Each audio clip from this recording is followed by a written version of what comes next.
सीता जी के विवाह के बाद अयोध्या में उनका स्वागत और वनवास की यात्रा मिथिला नगरी में भव्य विवाह संपन्न होने के बाद भगवान श्री राम और माता सीता अयोध्या लौटने के लिए तैयार हुए। जनकपुरी से विदाई का समय अत्यंत भावुक था।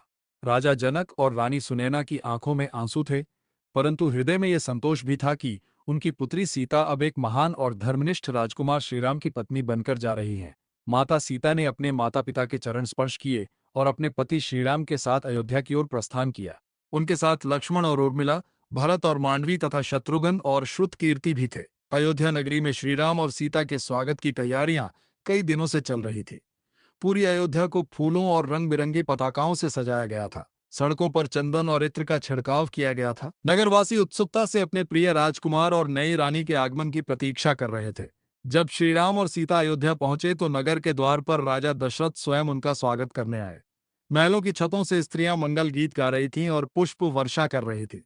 शंख और नाड़ों की ध्वनि से पूरा नगर गूंज उठा। ऐसा प्रतीत हो रहा था मानो देवता भी इस शुभ अवसर पर प्रसन्न होकर आशीर्वाद दे रहे हो। महल में प्रवेश करते ही तीनों माताएं कौशल्या, कैकेयी और सुमित्रा आरती की थाल लेकर खड़ी थी।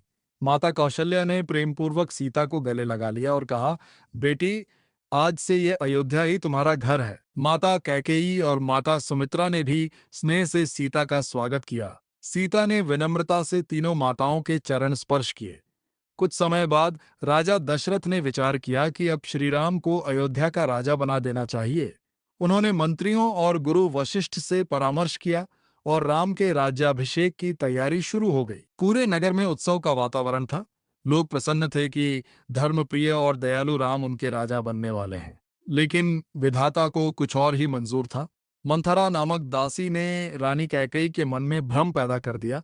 उसने कैकेयी को समझाया कि यदि राम राजा बनेंगे तो भारत को कोई महत्व नहीं मिलेगा। मंथरा की बातों में आकर कैकेयी का मन बदल गया। उन्होंने राजा दशरथ को उनके पुराने वचनों की याद दिलाई जो उन्होंने युद्ध के समय दिए थे। कैकेयी ने दो वरदान मांगे। पहला, भरत को अयोध्या का राजा बनाया जाए और दूसरा, राम को 14 वर्ष का वनवास दिया जाए। राजा दशरथ यह सुनकर अत्यंत दुखी हो गए। वे राम से बहुत प्रेम करते थे और उन्हें वनवास भेजने की कल्पना भी नहीं कर सकते थे, परंतु वे अपने वचन से बंधे थे।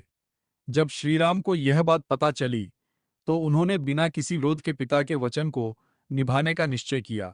वे प्रसन्न मन से वन जाने के लिए तैयार हो गए। उन्होंने कहा, पिता का वचन ही मेरे लिए सबसे बड़ा धर्म है। जब सीता को यह समाचार मिला तो वे अत्यंत व्याकुल हो गई। उन्होंने दृढ़ स्वर में कहा, स्वामी, जहां आप रहेंगे वहीं मेरा स्थान है।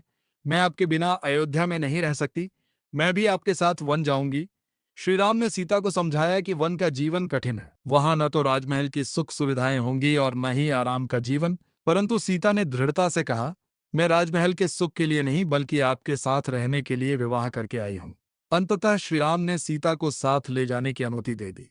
जब लक्ष्मण को यह समाचार मिला तो उन्होंने भी साथ चलने का निश्चय किया। उन्होंने कहा, भैया, मैं आपकी सेवा के बिना ही रह सकता। मैं भी आपके साथ वन जाऊंगा। वनवास के दिन अयोध्या में अत्यंत दुख का वातावरण था। नगरवासी रो रहे थे। माता कौशल्या और सुमित्रा की आंखों से आंसू रुक नहीं रहे थे। राजा दशरथ तो शोक से व्याकुल हो गए थे। सीता ने सासों के चरण स्पर्श किए और उनसे आशीर्वाद लिया। माता कौशल्या ने सीता को गले लगाकर कहा, बेटी, राम का ध्यान रखना। फिर श्रीराम, सीता और लक्ष्मण साधु वेश धारण करके रथ पर बैठ गए। सारथी सुमंत्र उन्हें वन की ओर ले चले।